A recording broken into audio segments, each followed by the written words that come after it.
friends, I have another book for you today. This one's by an author we've already seen once in this Christmas series. He's from San Antonio, Texas, so he's right from where I'm at, and he has written so many books. A lot of them are adult books and a lot of them are children's books, so he's got everything in between, and I don't even know how many books he's written. There's so many. This is Itsy Bitsy Christmas by Max Lucado, and I'm pretty sure it's pronounced Lucado, even though when I read that I want to say Lucado because it's spelled like avocado, and I love avocados because guacamole. This is illustrated by Bruno, Merz. Got some pretty end pages here. Let's get started. Itsy Bitsy Christmas by Max Lucado, illustrated by Bruno, Merz. Bitsy watched out! Itsy grabbed his little sister's tail and pulled her back just in time. The big wagon rolled past and splashed them with mud. Be careful, Bitsy. I don't want you to get run over. Bitsy jumped back and gulped. Her big eyes grew even wider. I've never seen Bethlehem so busy, she exclaimed. People everywhere. Wagons rolling, cows mooing, donkeys pulling, and camels. Did you know that camels spit? Bitsy stepped away from a camel nearest her. What's going on, Itsy? Follow me and I'll show you, the older mouse replied. Itsy took his sister's hand and they scampered off to the top of the city wall. It's time to count all the people. Everyone has to go to their nearest hometown and sign the big book. Bitsy looked around. This is a big day for Bethlehem. Big day indeed, said a deep voice behind them. Itsy and Bitsy turned. A donkey was talking to them. The mouse were on the wall so they could see him face to face. Whoa, you're big, said Itsy. I've never seen the inside of a nose of a donkey, he added, peering inside the nostril. Ooh-wee, Bitsy offered. Who are you? She asked the donkey. I'm Daniel from a faraway land. Are you here to be counted? No, he said very slowly. I am here because of the king. What? Haven't you heard? The king is coming to Bethlehem. But Bethlehem is an itsy bitsy town, Bitsy explained. Why would a king come here? This king is special. He comes for everyone, big and small. Like us? Itsy asked. Like you. Bitsy turned, her whiskers bouncing. Itsy, we need to tell our friends. Yes, yes, Itsy agreed. They will want to see the king too.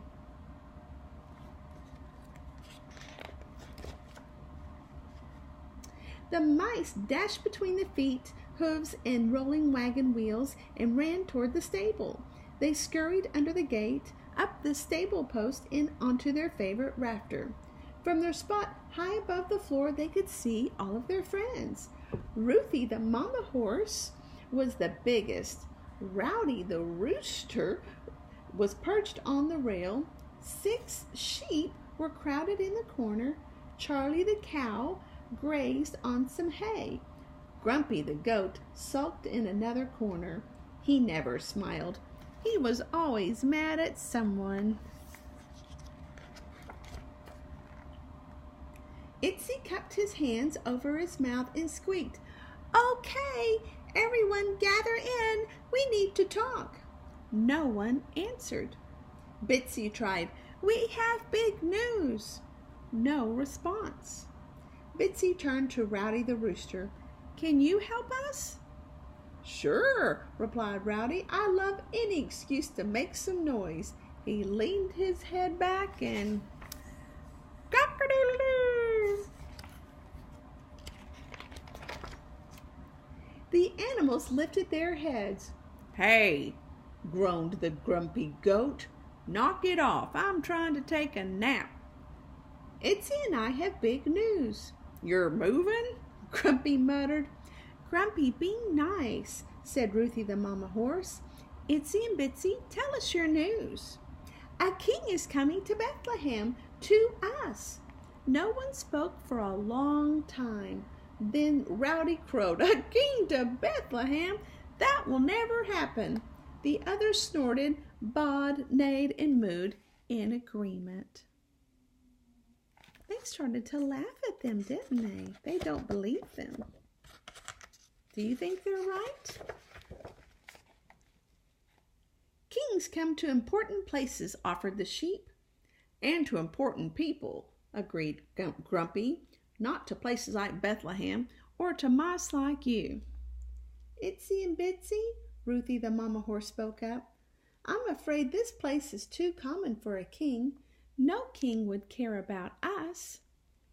Itsy looked at Bitsy. "Well, Bitsy and I are going to go find the king." "Good luck with that," chuckled Grumpy.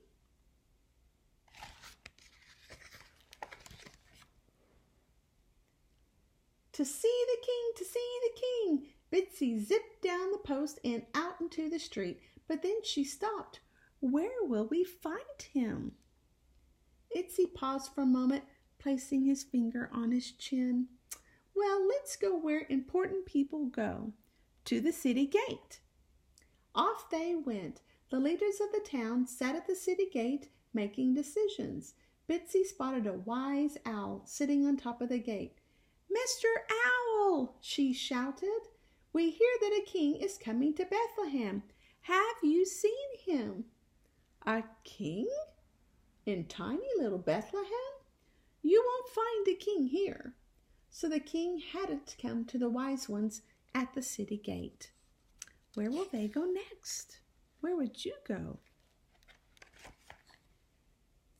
"I know," Itsy offered. "Let's go where the camels live. Kings ride on camels, right?" So the two mice scampered over to the camel corral. "Mr. Camel," shouted Itsy, "we are looking for a king. Have you seen him?"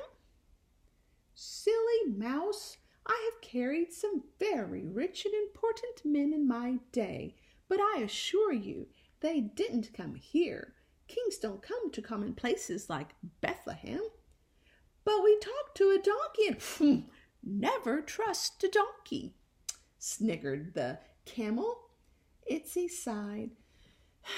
"Where else can we look?"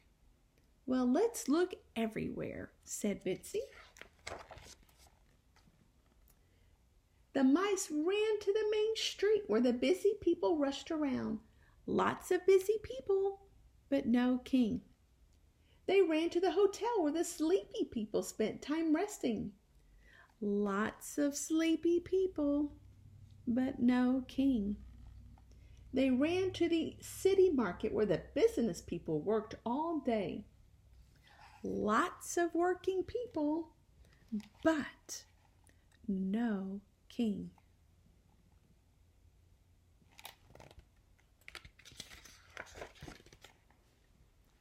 Finally, Itsy and Bitsy began to get tired. It was getting dark.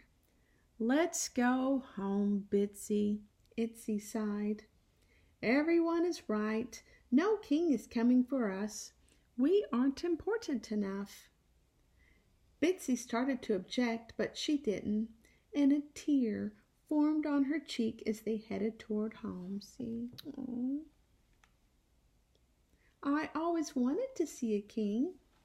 Now I guess I never will." How do you think they're feeling? Think they're sad? I think so. But when the mice neared the stable, they saw Daniel, the donkey, the same one who had told them about the king. Itsy and Bitsy ran up onto the stable fence. "We have looked all over town for the king. We couldn't find him." "Well," said the donkey in his low, slow voice, "you just did." What does he mean? Daniel motioned with his head to the center of the stable where all the animals stood in a circle. The two mice scampered up a fence post and looked. A little baby was asleep in the manger. "Who is he?" asked Itsy. "He is the king," replied Ruthie. Just like you said, a king came to Bethlehem.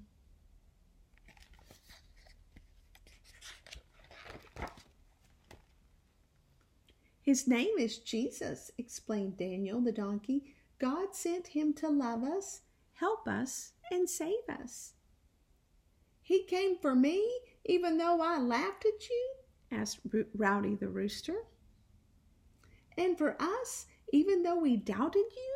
Asked the sheep. And me, I can get cranky, admitted Grumpy. Daniel smiled and nodded his big head. God sent Jesus for us all.